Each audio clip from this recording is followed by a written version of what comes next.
Hello and welcome to Nerdarchy. For nerds by nerds, I'm Nerdarchy Dave, and tonight I'm joined by this nerd. Nerdarchy is Ted. How are you doing this fine and lovely evening, sir? Good. Like any night, I'm not joined by this nerd. There's a rotating cast of nerds. Well, I mean, technically, we Mm. kind of have some rotation going on. When we have our games that are typically on Tuesday night, and I'll plug that our new game is tomorrow for our premiere, and then it'll be back to Tuesday nights. Yeah, Um, Blood Moonshine. I'm excited for that. This should be a lot of fun. Zoo Mafia with a twist. Zoo Mafia with a twist. It's going to be, Actually, an absolute. that may end up tying into what we're talking about tonight because we're talking about artifacts.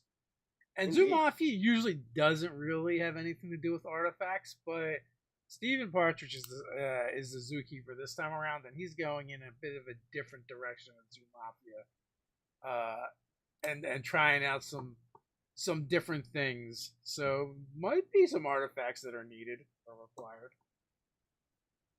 Our artifact is one of those things that it scares a lot of people when you start hearing this term artifact in D&D, and it brings certain things to mind.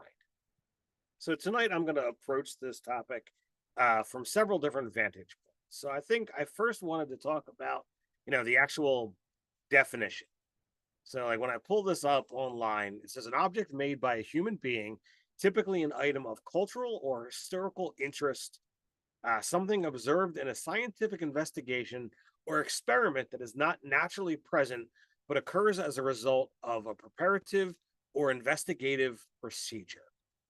So when I start looking at those kind of concepts, historical, interest or, importance, I'm like, oh, this could be, sure, like you could substitute artifact with the concept of a MacGuffin, but maybe like it's a magic item that can't be held by a person. It's not something that the party holds on to and it grants one person or the group of adventurers power, but is more like something that grants power to a city, a populace, a religion. Like if you have it, in a church, so it's something that's of an import, and maybe it's something that is purely based on faith. And if the people start to stop believing, then the item like wanes in power. So like you could Wait a definitely, minute, wait a minute. It's kind of oh, like the year without Santa Claus. sure, you could approach this from that kind of concept of, sure, maybe you got to retrieve this item and it's a just a fetch quest, a typical MacGuffin deal, or maybe you have to investigate as to why this item that's here has stopped working. And you know is it the magic that's faded? Is it belief or faith that is faded, or something else that's mucking with what this item has historically done in the past. Well, whether it's a thing that has to be acquired or a thing that has to be fixed, I feel like MacGuffin still applies. And Sure. honestly, even looking at typical D&D artifacts as in the magic items, like that's how they're supposed to be used anyway. That's how are meant to be used and should be used. Now, in my youth, I definitely remember us using them as if they were just another magic item to be handed out in the game, and that is not the way to use them. And it has dire consequences for your campaign. Will really make your life miserable as the DM. Even though it seems like a cool, fun thing to do, they're really not meant to stick around for a full campaign. Like, if a character gets an artifact that they're going to possess and own, that should be the culmination of the campaign. Like, you got the thing, your character's retired. So like that was kind of a direction I was going to look at. I was like, so you feel just acquiring it is the end, or do you like, is it Well, a, you get it you get it for like a short arc, a single session? or literally like, all right, you defeat the bad guy, you've acquired the artifact, end story. Well, you can do it either way, right? Like it all depends when in the campaign it happens. Like if it's like, oh, you need this artifact basically to put down the big bad evil guy, or to solve the problem, right? Mm-hmm. Then, and it is the culmination of the campaign, then I'd say you get the thing and you could actually end the game. But also, like, artifacts have a way of finding their way into other hands anyway, right? Mm-hmm. Look at the One Ring, right? Like Right. that's a whole story of that thing just going from hand to hand to hand, with it trying to get back to where it believes it belongs, back to Sauron. Um, but now, you could do where you need, the artifact to complete the thing, and it's just a specific arc. Player gets to use it for, gets to acquire, use it for a small portion, and then basically Golem and the One Ring, where it then moves on to someone else or someplace else, or has a greater purpose, has to be returned. A god may even be like, yeah, you can't keep this. You know, So all like possibilities. to me, like I've begun thinking about, conceptually, artifacts are super powerful, and typically they come with some kind of goal.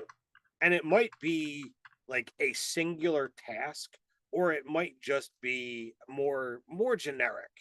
Um, and when it falls into the more generic line, like, all right, once you've completed that for you, then it can move on, and you could do everything from just like, you have no idea, like the next time you take a long rest, it's just gone.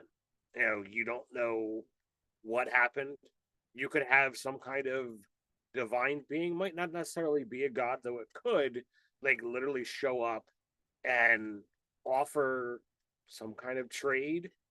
But it's like, look, you need to understand this. I'm not leaving without it. And if you put up a thing here, I will just squash you and take it. Like, you can be as brutal and blunt as you need to be if the player is not fully getting it and understanding that this is meant for, that short arc, that single session or whatever it is that you're teaming it to do.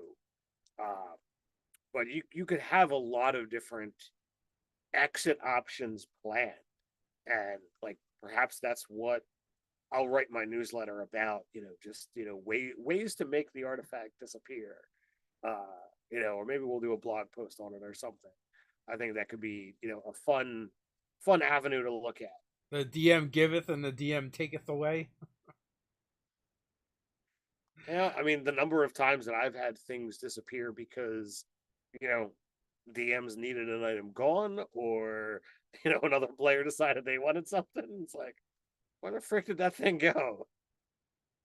Yeah, I mean, really, the key is like to make sure that the narrative supports it. Right? There's been plenty of times when we played, especially in our younger years, we're less experienced, and you give players stuff because you think it'll be fun and it's a cool idea, but it really imbalances the game.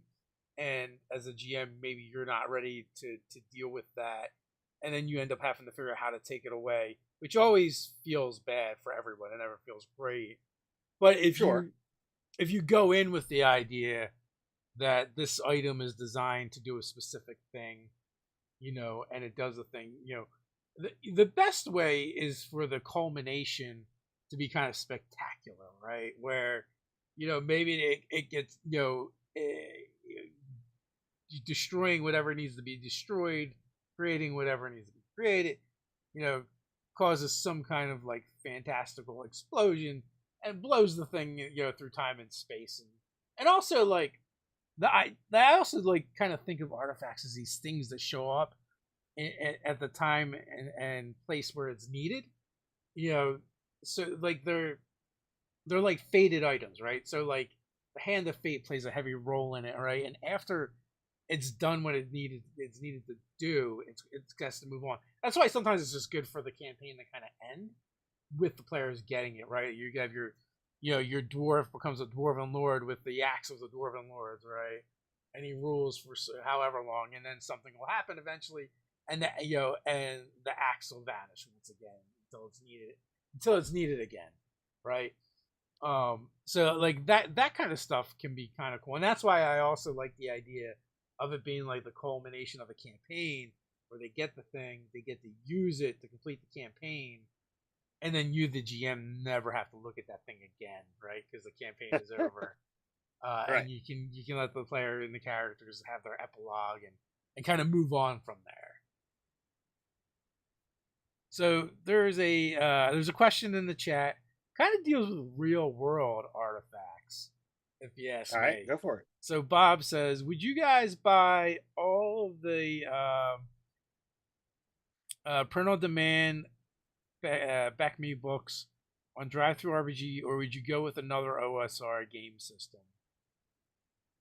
I know my answer. I'm either not hearing or not understanding. All right, so I don't even think you played the back me stuff. The basic, the red box, the blue No, box, the green box, the gold box, no, I didn't and start till maybe second edition. a silver box. Yeah, well, see, that's a misconception. There are two different games, right? A lot of people think like the basic set was kind of like a precursor to D&D, but it was actually, I believe, the split between Dave Arneson and Gary Gygax, right? Okay. And they're literally separate games. Um, but so it's basic, expert, champion, mortals, and immortals. I think were the name of it, and each one was its own box set. But basically those games are what all OSR games are based off of. So, would you want to go back and experience them and play them, or would you rather pick up for an OSR style game? Would you played OSR style games before? Yeah. Would you I mean, just pick something up that's modern? I would rather play a typical OSR game that has taken a more modern direction with writing and design than I would with the foundations of the game. And this is nothing to offer any kind of slight towards what we had. Everything has been built upon those amazing shoulders of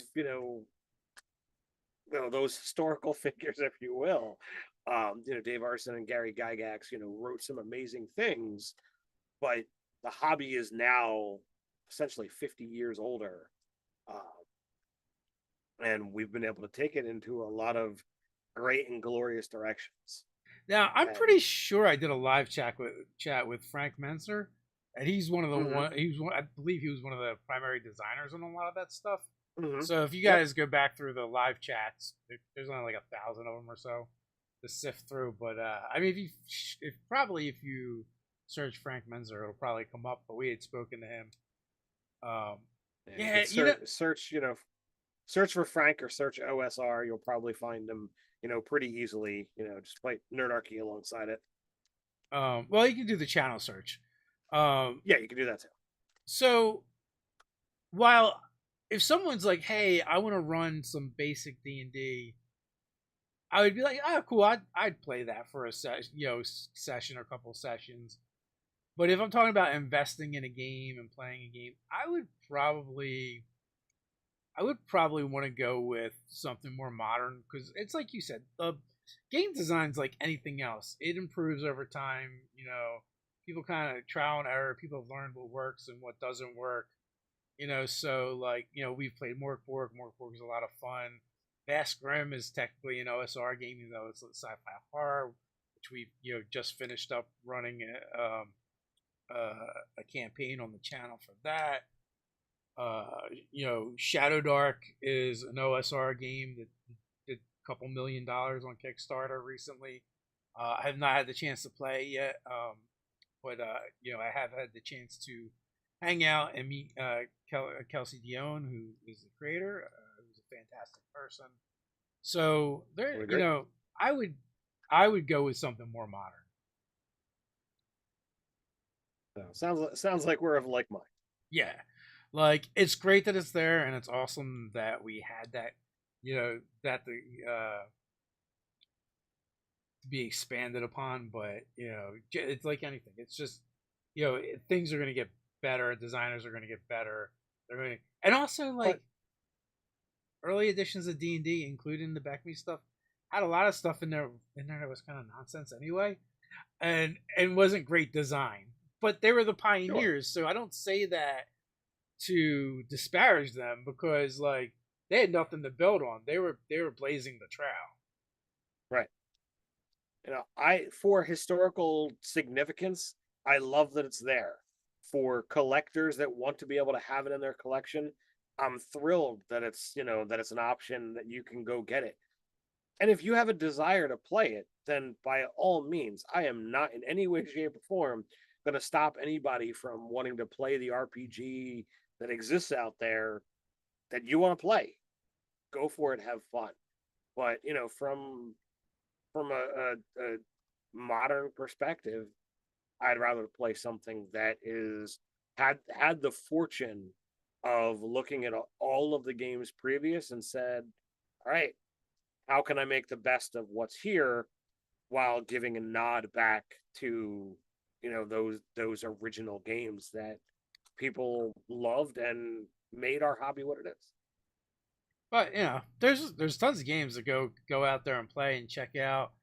Tons of them have quick start rules and different things that you can delve into to get a taste for it and see, what it is. And also sometimes nostalgia is just the nostalgia, the memories thereof are so much better than the actual thing. When you go back and now looking at through through more experienced eyes, it starts to fall apart a little bit for you. Sure, and I've done that with countless movies and TV series. Transformers Generation One. uh, I was more Mm. a show that I was in love and addicted to many years ago. We wound up scrolling through YouTube, and the first full length episode of Highlander, the TV show, came up, and we were like, "Oh, let's watch this." Yeah. And man, well, I still in my heart adore Highlander, and it was like the first show that I was like, oh, maybe not the first show, but it was definitely a show like I was addicted to when I started watching. And now I'm like, man, this pacing does not hold up. The acting does not measure up to today's standards of what like typical action dramas would have. I'm like, man, I don't know, but I'm super excited that Henry Cavill is supposed to be stepping into you A know new one. Yeah. with bring some life to Highlander. So I'm like, all right, I'm here for it. All right. So we got a couple artifact questions popping up. All right, let's go for it. All right. So Zargon, what's the earliest level both of you have awarded an artifact? What's your favorite artifact both of you have created, awarded? Well, we recently created a few, right? Because they're in the Mage Forge. And someone came prepared. So in Mage Forge we have 5 artifacts. We've got Taphos the Planebreaker, Scarper's Mantle, Elastriana's Enchanted Expedition, Gerta Brilne, and Harkonnal's Mind. Now, a lot of these are like kind of my creation, and I adore, let's see, 3 of these. I'll put the expedition and the mantle aside. Uh, but Harkonnal's Mind, Gerta Brilne, and Taphos the Planebreaker are my favorite 3 from Mage Forge. Yeah, hold on, Ted. Gerta Brilne, Hold on. I'm just laughing because it's so true. Zargon's like, I know Dave doesn't award too many magic items. Apologies if there are Ted centered questions. It's perfectly fine. I do have some things to weigh in, but go ahead, Ted. Sure. So Gert de Brelne was statted by Jake from Mini Terrain Domain, but my character actually transformed a normal mall into this. Now, for the game, Jake had kind of set it to a legendary item status, but when we put it into our thing, we had to bump it up to an artifact because it was way too much. And I was like, Jake, you're awesome, but for our set, this is an artifact. It's got sentience, it's got a mission, it's artifact quality, and my character was the one that had a hand in making this. So totally love that one. Taphos the Planebreaker and Harkonnel's Mind are some of, in my opinion, the best art in the Mage Forge. And for that, I utterly adore these items. I would love to physically possess, some kind of item that like a physical item to represent this art. But then the powers that these things have are just utterly amazing. And the fact that I'm currently playing a sorcerer that is dedicated towards fire and lightning, the Planebreaker would be an amazing get. But I know Dave is not anywhere likely to give me this thing, because it would shut down, the war wand or whatever that I have. Like, it would make that thing look like a kid's toy in comparison to this ridiculousness. And then the ring, like, it straight up gives you a bonus to your proficiency modifier, which I've never seen any either item do, which is why, like, I felt for an artifact that would be something awesome to have. You get a +2 bonus to your AC and saving throws on top of it, and then you get some other amazing stuff. So not only is it a freaking gorgeous ring, but it's super powerful and useful for just anybody. As it should be. It's an artifact. I don't. So I think the closest that I've come to giving out an artifact would have been back in third edition when was that the Gestalt campaign with your Oh bugbear? yeah. Who Yep. that cloak was probably an artifact or close to it, and it was sentient, and it was kind of chaotic, and Oh yeah. that, but even then, those characters weren't low level. Like when we ended, No, you guys were like 17th, 18th level when we ended, and I don't we think you were we had were it that pretty up long. there. I mean, I felt like I had it for a while, but the sheer volume of magic that you gave out in that game, It was ridiculous. uh, like, that I was gave out all the magic compensation. items for all my campaigns, and that That's what I was gonna say. Like, this was compensation for how stingy, you had been from one. other games in the past. Yeah. Like, I have, somewhere saved, the entire loot sheet of what was the party treasure, and it would put any kind of um like dragon's horde to shame. Now, mind you, in third edition, items could have a cumulative power of like a +10 item. Items could have up to a +5 modifier, as well as other enhancements. So, like, if it had improved critical, that would qualify as an additional +2 or something along those lines. If it was like a fire sword, that would be 1, but if it was a fire burst sword, then that would be a +2. And I'm guessing on numbers because it's been a long time since we played third. Uh, but we had numerous items that were like +6 to +10 total modifiers that were just, oh, these are the things that we're not using. And every single character in the party had at least like 2 to 5 backup items I want to apart from say their primary weapon. I want to say that game was kind of like we didn't have a lot of time at that point, and we hadn't been playing for a bit, and Mhm. I was just like, look, I'm gonna throw together a game. It is not going to be much story to it, and it's a Gestalt game, and it's going to be a lot of dungeon crawling and just power gaming. Like that's what that whole campaign basically was. So Sure. that is the closest I think I've come in the most recent times to getting out artifacts. Before that, it would have been with the groups that I played with before Nerdarchy, and it was just bad. It was like we would just hand out stuff like that as if they were just magic items. It was never great for the campaigns. Our games have evolved a lot since then. Um, so I like now, like for me, it's not so much about like giving out super powerful magic items, but interesting items. And a lot of times, I'll let their power grow as the players go up in level. Because a lot of times, I try and come up with things that would really connect with the players, and they're not going to want to get rid of it, but also they're going to outgrow it. So there's things like that I think we do a lot more in our games nowadays.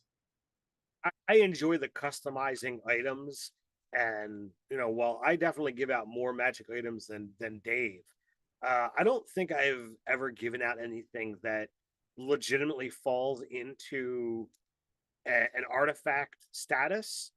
Um, though some of the items that I've given out kind of fall in a different direction, and that was something that I was going to kind of talk about. Is the term artifact generally, implies two things. You know, Typically some kind of sentience or desire. Like the item has something that it's made to do. So even if it's not going to have a conversation with the player or with the character, that there is something that this thing was meant to do. And once that's fulfilled, it's over. But people also view that term as this is something super powerful. But it doesn't necessarily have to be, an artifact doesn't have to be powerful. It could just be something that is unique with a task in mind. And that's something that I've done a lot of over the course of my games. I enjoy making, sentient magic items. I enjoy having a personality imbued in the stuff. Not only be like, it's not for me to be like, oh, this becomes my DMPC, but it's a way for there to be another influence on the party, you know. And sometimes I want it for good, and sometimes I want it for not. Like, oh, here we go. Let me put something in here.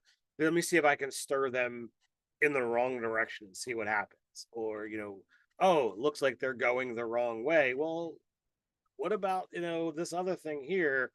Maybe it can help kind of get them back on track and, complete the story. Or maybe, what? Screw it. Let's go in this completely wrong direction and see what happens. Yeah, well, I mean, definitely you've like in the last couple campaigns, you've definitely had that in each one of them. Hmm. But one of them wasn't necessarily your design; it just worked that way. I will say, Pam the magical map. We kind of Well, willed into existence, but then you kind of like, that that was certainly not anything I had ever thought was going to happen. Um, you know, the crazy things happen when you give your players access to Wish, and they dreamed up this concept, and I'm like, all right, well, I'm gonna say the first thing that jumped into my head, and I totally, ripped off, a Dora concept of I'm the map. And the party wound up, latching onto this, sentient map. And like I treated it like a toddler. It had a vast amount of power, but based off of how the players interacted with it and what characters interacted with it was going to determine where this thing grew and became. And like the first moment that they had a chance to break, they're like, oh, we're gonna leave it with with the paladin and the cleric NPC. I'm like, fantastic. All right, let's I'm gonna jump back into the chat here. Sure. XRTC from Greece. I actually have 2 standing invitations to Greece at some point. I'm gonna definitely take someone up on that. Let's see. How would you pre-shadow or foreshadow an artifact? Would you give all the info about the powers prior to getting it? So for me, it really depends, right? How it comes about, how it's getting worked into the story, right? Like, I mean, honestly, the One Ring is an awesome example of, and the Hobbit going into Lord of the Rings is really a good example of how to introduce an artifact and have it kind of reveal throughout, right? Like it's not the only way to do it, but it is one of the earliest examples we have to go on. Also, I think if you look at Greek mythology, you'll come up with a bunch of other things as well. But it depends. It's like, are they seeking this artifact for a reason? Is was the artifact, or was the artifact discovered, right? And now like they have it, and I feel like you're totally within your right as a GM if you don't let identify work on an artifact, right? Like they have to do trial and error.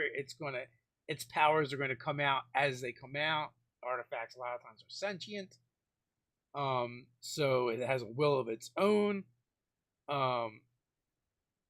So as far as foreshadowing goes, you could foreshadow several different ways. Like, is it that, like, almost like another good example is Krishnamon from Yep. the Tristan series. Yeah, Crystal Shard, right?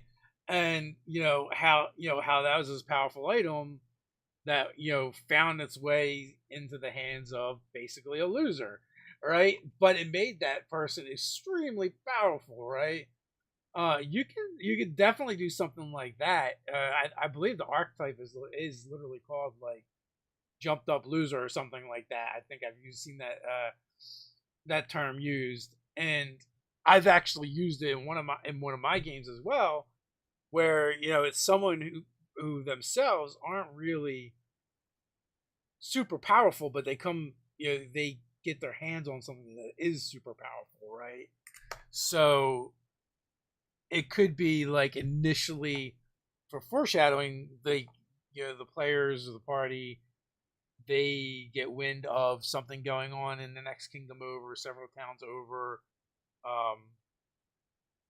This new warlord, despot, tyrant, whatever you want to call him, is raising hordes of monsters, is attacking the neighbors, is taking over land, and like all of that would be foreshadowing. And how you want to portray the powerful item is clearly up to you. It may not be apparent right away that it's an item that is giving this person all that power, or maybe it's very obvious, right? Like if it's say it's a warlord and he's got a battle axe and he takes to the field every time and is just mowing down enemies, like he swings the battle axe and like rows of soldiers just die, then it's pretty blatant and obvious what's doing it, right? It's really about how you want to present it and how fast you want it presented. Because you can always slow burn by dropping it into the player's hands. They got a really nice sword. They like it. It's better than the sword that they have. And you slowly, reveal its powers as things go on, time goes on. Maybe you slowly introduce, it's got a will of its own, and it has its own desires and wants to do things like, even like Critical Role, like I haven't really watched the shows, but or the live plays, but watching the animated series, you have was it Grog? What's his name? Yep. Grog. It gets it's a sword, right? That is sentient, is kind of like Titan. Oh yeah, that one. Blood Drinker or something along those lines. and starts influencing him, and it wants to be fed blood. It's actually kind of very similar to, like, I think it's very similar to Black Razor, right? In that aspect, kind of, Mhm. right? So you could definitely do that, or Black Razor itself, right? Maybe Right. if you players end up with Black Razor, and you slowly let it come into its full power, but as it does, you know, Black Razor wants to destroy souls and eat souls. So, that's going to be harder and harder for the player to resist as time goes on and as it gets more powerful. Because you could also give them an artifact that's kind of like sleeping, if you would, and it slowly begins to awaken, right? And they slowly start to get access to more and more of its power, for So, good or ill. so I would look at this from a direction to answer the question of who is initiating, the artifact coming into the game. Is it a player driven thing, a character driven thing, or a GM driven thing? If it's a player driven thing, but the character doesn't necessarily know about it, then you could begin, you know, hinting at it as the player, exists upon, their journey. Perhaps they find a book that talks about, insert whatever, topics of general interest to that character, and they read about, this item amongst other things. Don't specifically call it out, like, put what the chapters of this thing would be, and one of them happens to, be this item, or like, they come across it in their reading, and it's a passing a name, what have you. And then somewhere else it comes up in a bard song, and you're like, hey, I read about that once, maybe I should go back and look into it. um you know if you as the DM are wanting to do it, you could feed it the same kind of way, but it takes a little bit more of a hand to put something in there that the players might not be know that they're looking for, and you could have that neighbor and that concept dropped numerous times throughout the whole game, and when they eventually find it, they're like, hey, wait a second, you've been talking about this for the last 2 years, what the hell, that's cool. So you could have a lot of fun, with those kind of concepts. But it really depends upon what is the catalyst, what is really bringing this concept to bear. Like my son has said in the kids game, "Oh, I want to find this sword." Well, it's definitely not artifact quality, but it's certainly an item of importance to his character's religion. It's not necessarily something that the character truly knows a lot about and what have you, but I've been kind of workshopping some thought patterns of what he's going to have to do to kind of get this thing, before it's all over. But before we go any further, not only is it already past the halfway point, but it's also the first Sunday of the month. So grab your hats and hold on, because I got a whole bunch of things to kind of talk about tonight. All right. So first and foremost, if you look above our heads, you'll probably see the sign that says sponsored by Easy Roller Dice or powered by Easy Roller Dice. They've been kind enough to kind of power these live chats and help things get out to you guys. So thank you to them. I'll touch more on that in a minute, but you can always check out the link down in the description and that coupon code to get 25% off your first order with Easy Roller Dice. They've got amazing new things on their site, as well as currently they're taking pre-orders via Backer Kit for their Neapolitan dice. And right now you can get a full set of these awesome tricolor dice for the next 10 days, 3 hours, 19 minutes, and 40 seconds for a set for $29. They're normally $54.95, so that's 52% off. Go check that out. It's easyrollerdice.com /pages/Neapolitan. So go send them some love. We also have, as I said, this is the first live chat of the month. So we do our monthly giveaway, and because it has just dropped I've got a collection with the special edition of Planescape, the Gateway to the Multiverse, still sealed, all three books and the thing. And this is going to go to Michael Gerard.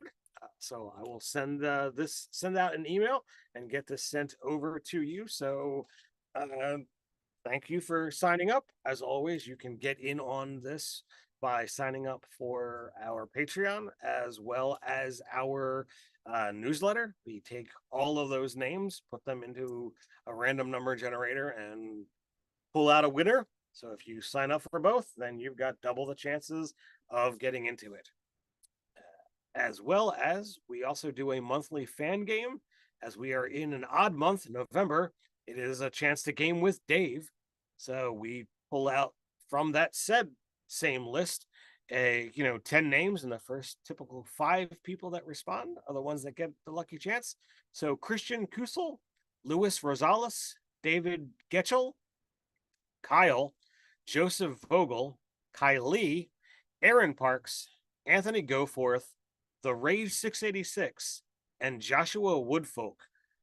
Those are the lucky people that have been selected to game with Dave. I'm certain in that introductory email that Dave sends out, he'll let you know when and how the game is going to take place. But I'm not through yet. I know there's a lot going on.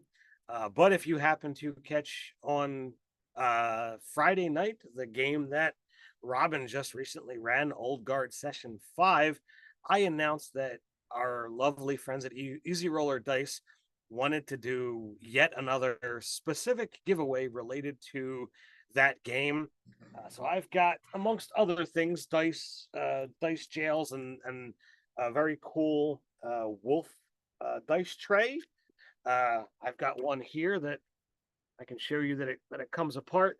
It's got a dice mat on this side, as well as a cool dice storage spot for your minis, your dice, and what have you. And it magnetizes, so it easily closes. But if you go over to our channel, go to episode 5 of the Old Guard, check that out. All of the instructions are in that video as well, both at the beginning and at the end.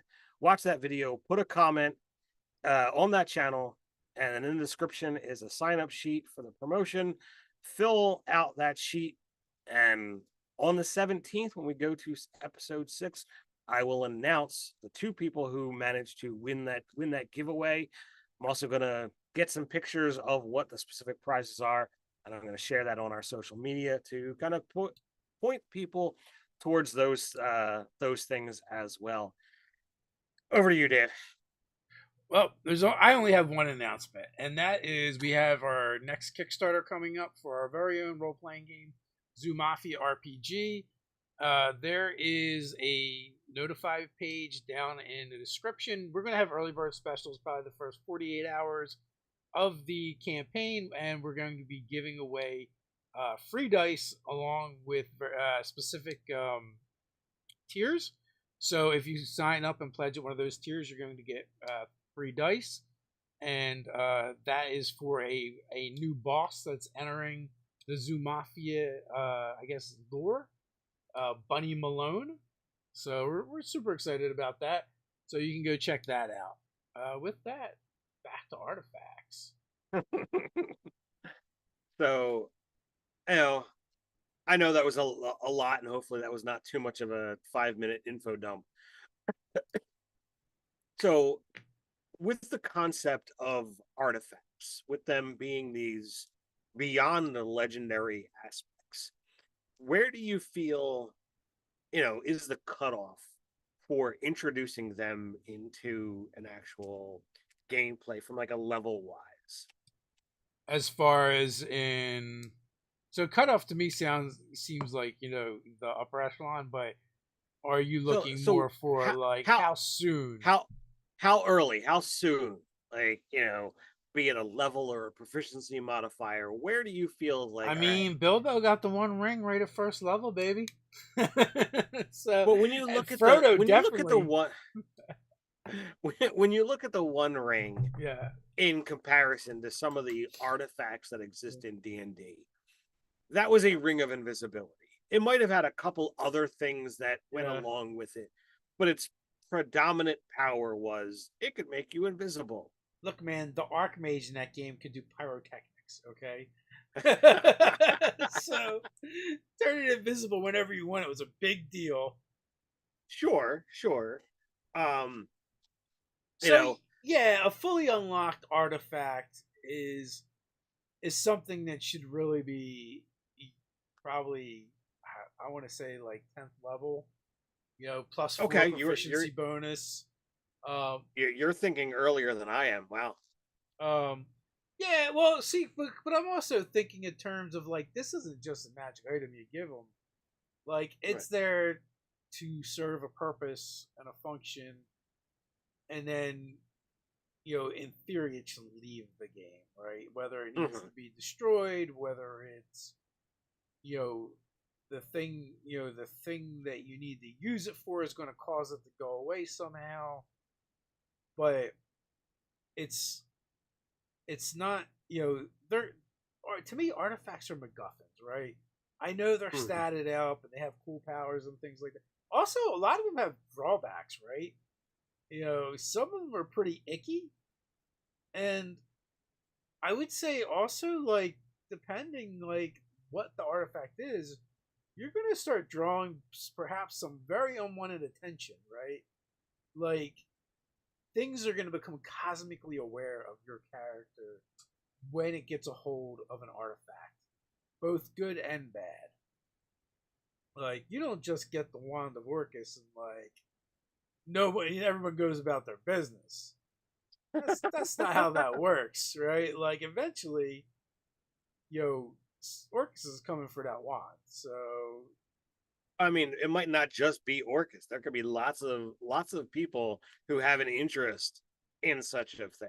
You might have to literally be, warding off other people who want that same set power. I mean, you got the Sword of Kaz. Well, you know who shows up? The guy that's got the hand and eye of that. Or maybe it's two people that and one of each, right? One has each, and and they come looking for you because he betrayed them.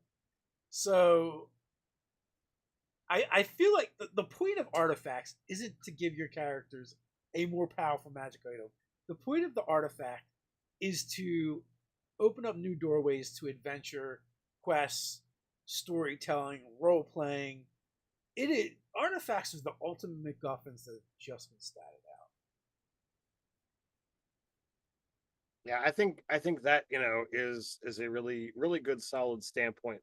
Initially, when I asked the question, like my first thought pattern was like, oh, 15 to 17th level as you're kind of entering in, the tail arc of, the culminating story.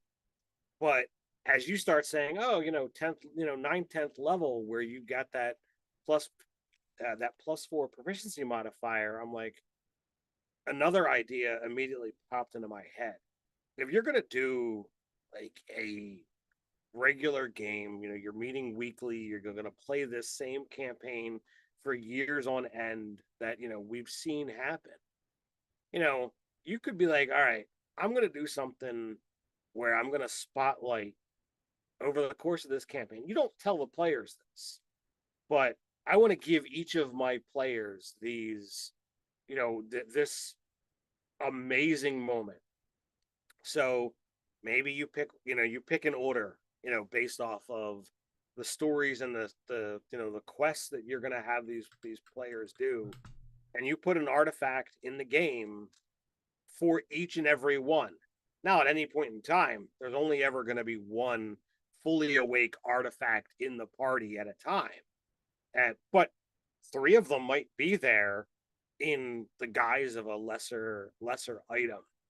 And when that character is like, "Yo, I've got this, amazing artifact, and I've shut down whatever this quest is," and I say goodbye to my artifact, and I, replace it with something that is the equivalent of what everybody else is kind of using. They've had their moment of glory. They've had their, you know, my character was the shit this session. I did all of the stuff, the kind of things that they're going to be talking about for years on end.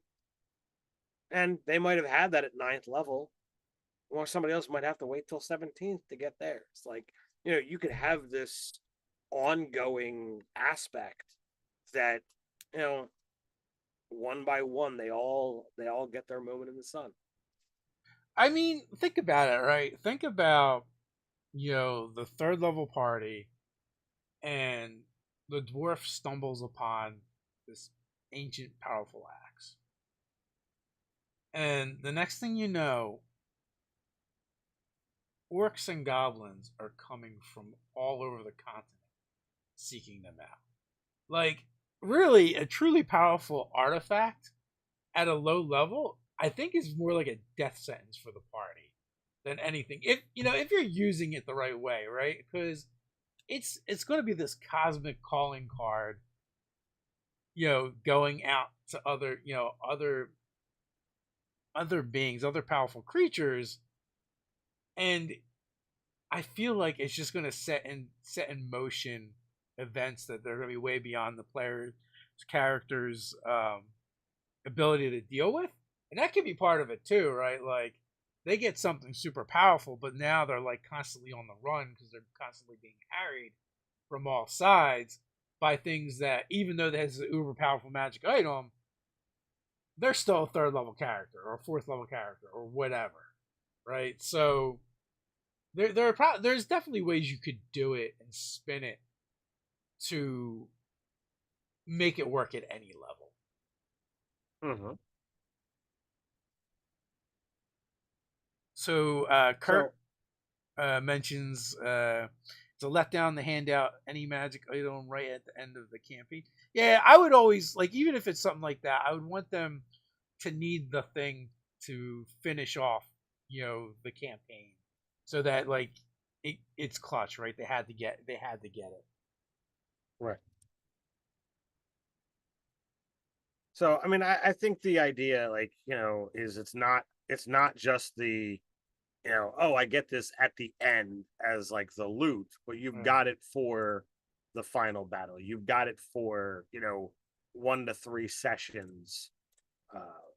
Those are the aspects that you're like, okay, this works for me. Yeah, I mean, you want them to feel like they're a badass because they have the thing, right? Indeed. Or why bother giving it to them? Otherwise, it's just kind of mean.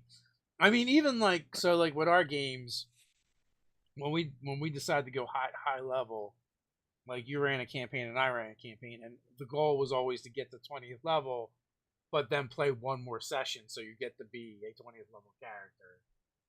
Correct. Um, so you said you're thinking like 15 to 18th level for Well, an artifact. initially that was my thought pattern of, like, that's where you should have it fully realized. But then, like, this awesome thought of, you know everybody in the party getting one over the course of a campaign. You could have this really ridiculous thing. Like, imagine, giving a ninth level character, Taphos, which, all right, while attuned to the wand, you can understand and speak all dialects of Primordial and have advantage on all charisma checks made against elementals. While holding the wand, you gain a +4 bonus to spell attack rolls and DCs of the spells you cast. In addition, Conjure Elemental, Minor Elemental, and Contact Other Plane are added to your spell list and always have them prepared. Each of these spells are ritual spells for you, requiring no components, even if they normally require them. And whenever you cast a spell that deals acid, cold, fire, or lightning, you can change the damage type to any of these others. And when you roll damage, you roll a number of additional dice equal to your spellcasting modifier. Getting something like that at ninth level for an elemental themed, campaign would be like, oh my god! Like, any spellcaster, Yeah. sorcerer, wizard, in their right mind would, like, you know kill each other for something of that kind of magnitude. Like, by So ninth level, you've probably maxed it out. So, oh, I do Scorching Ray that does 2d6 damage per bolt. Now, because of this ridiculous wand, each one is doing 7d6. That's ridiculous. Is it me or does 5e not have a rod of 7 parts? I do not remember seeing a rod of 7 parts in 5e. Oh my god, this is a freaking travesty. But like, because I was thinking, right, like that's a great example of an artifact that has to be assembled, right? Mm-hmm. From previous Well, there you go. editions. There you go, Dave. For your newsletter, recreate the rod of 7 parts for 5e. Sounds like a lot of work. Maybe I might just do it though. But that's actually not a bad idea, Ted. I occasionally have decent ideas. Once in a while, but to me, like that's a great example of I can't. That's a great example of an artifact, right? That has to be assembled, and you Mm-hmm. could do that with any artifact, really. Like you can break it down into different components, and have the players have to find it and assemble it, and maybe you create the whole item, decide where all of its powers are going to be and its drawbacks are going to be, and then you start assigning them to the specific parts of it. And as they assemble it, they can gain access to more and more of the power. So I tally in 7 separate products. The true villains have been revealed.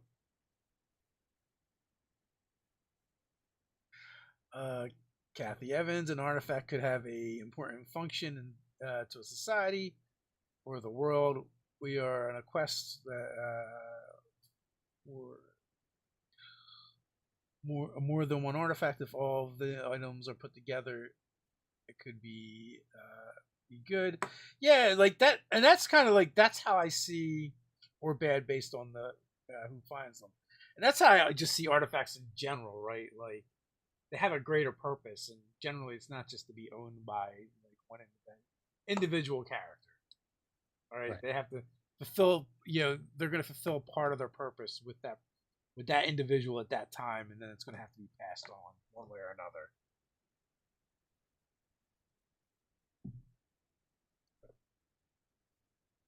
So any final thoughts, any final questions in regards to artifacts? Well, I mean, you guys are on your way looking for something in my campaign and Under the Dome, and you are getting close. You are right around that 10th level mark.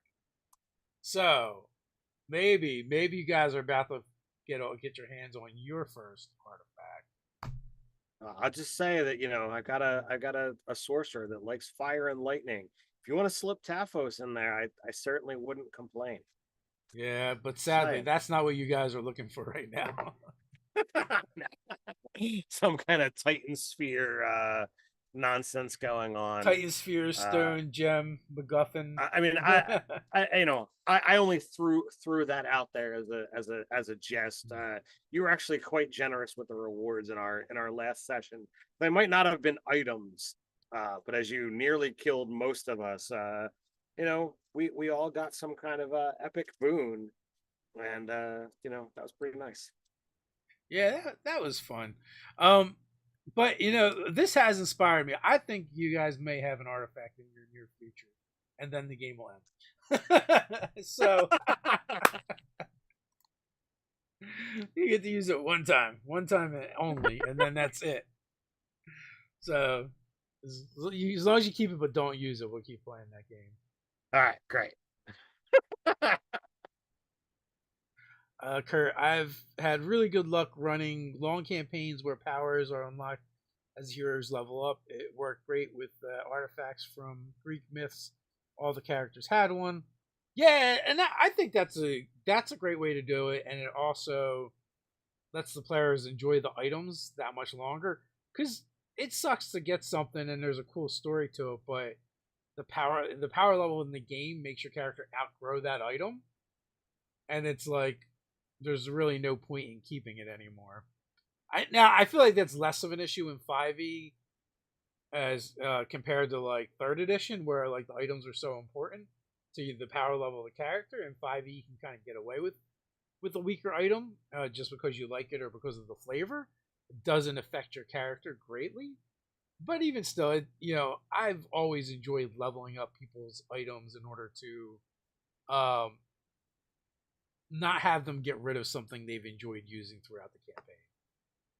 Yeah, and that's that completely holds true. And I learned that process or that aspect from the way you run games, for a very long time.